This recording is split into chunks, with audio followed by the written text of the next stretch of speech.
turn. I bring the destruction of Olympus! The God of War series closed out the PlayStation 2 with a bang, but it's been a long time coming for Kratos and crew's high-definition debut. As the capper of the trilogy, is it even possible for God of War 3 to live up to expectations? If the Ghost of Sparta has anything to say about it, it's a done deal. The hands of death could not defeat me. The Sisters of Fate could not hold me.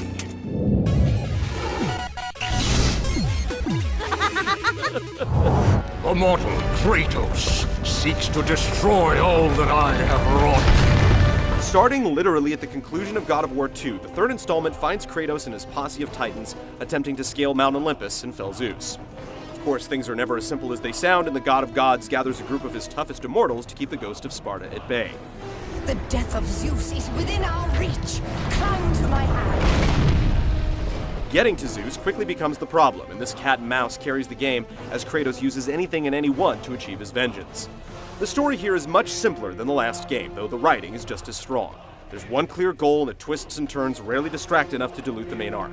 Best of all, it doesn't use any cheap gimmicks or corny twists. If it's possible to make Greek mythology even more interesting than it already is, God of War 3 does it. Understand this, Athena. Zeus will die.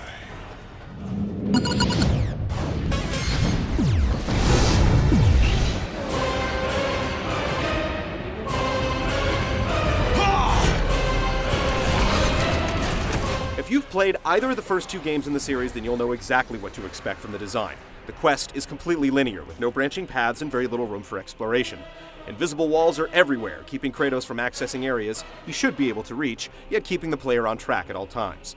There are just a handful of areas in the game, and you'll revisit most of them using newly found powers to unlock previously sealed doors.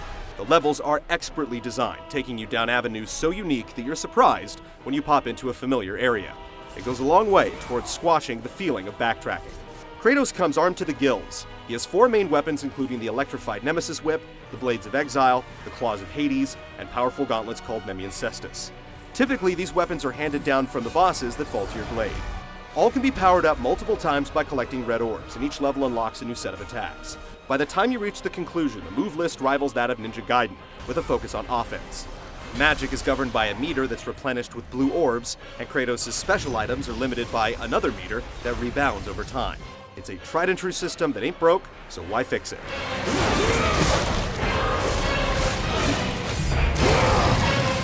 The game is basically an even split between combat and platforming with a few token head-scratchers. You'll also acquire items throughout the game. Some are mostly used in context-sensitive situations like the Boots of Hermes, while others, like Helios' head, can be used at any point in the game. The final collectibles come in the form of Gorgon Eyes, Phoenix Feathers, and Minotaur Horns. Collect 3 of each, and either your health, magic, or special attack meters are extended. Show yourself, Kratos! Of course, boss fights are a hallmark of the franchise, and the third iteration doesn't disappoint. In addition to the epic quick-time heavy sequences, you'll get plenty of traditional brawls where you have to master the ebb and flow of combat. Clocking in a bit shy of God of War 2, you'll get around 9 hours of play from the campaign with multiple difficulty settings if you're so inclined.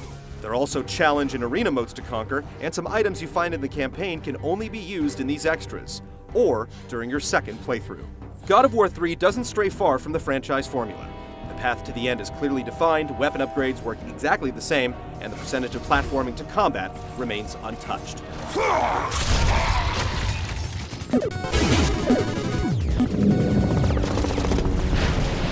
Kratos, your death will not be a gentle one. God of War has managed to carve its own gameplay niche when compared to the Devil May Cry's and Bayonettas of the industry.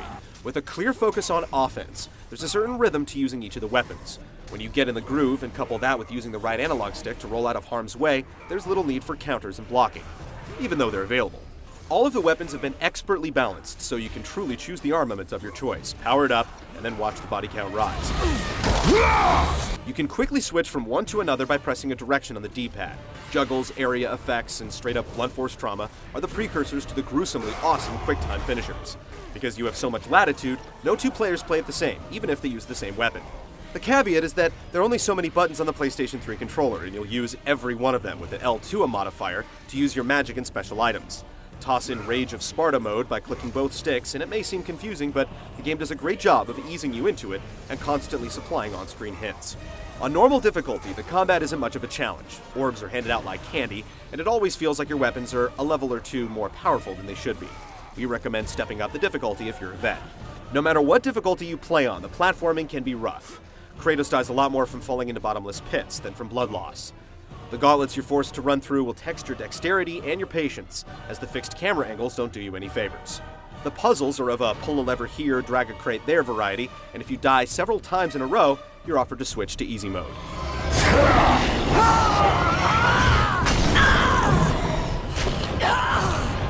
The Titans were a big promotional point of the game during its development, but we're surprised how little of the game these instances account for.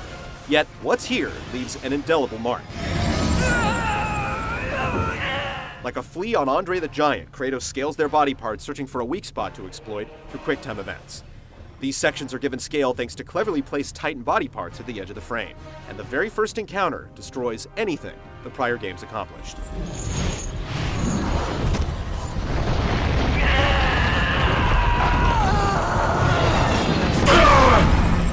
Much like the design, the gameplay in God of War 3 is extremely similar to that of the first two games. While the Titan element definitely adds a twist, if you've spent serious time at the helm of Kratos' blades in the past, you'll be able to jump right in and decimate.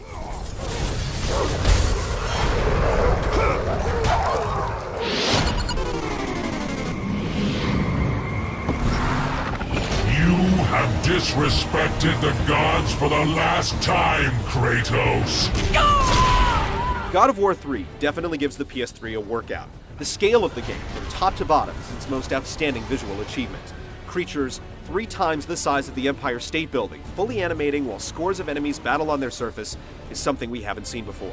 The attention to detail in the gore borders on disturbing. Pull out Helios' head and watch as the veins and arteries sway underneath it. Innards spill out, skin stretches and then tears, and the blood is the best we've seen. The textures and character models are so convincing that some of the real-time cinemas border on CG. Couple all this with hardly any loading times and a silky smooth frame rate, and it's apparent that this is some next-level stuff. If there's one caveat, it's that the fixed camera angles are almost torture. With such eye-popping landscapes, you want to stop and just take a gander at times, but you have no control whatsoever. Soon enough, we will have our time to play. Voice acting hits the mark time and again, and the brooding music hits all the right notes at the right time. The sound effects are the real audio highlight, though. When the claws of Hades go to work, you truly feel as if you're wielding a weapon that's not of this world.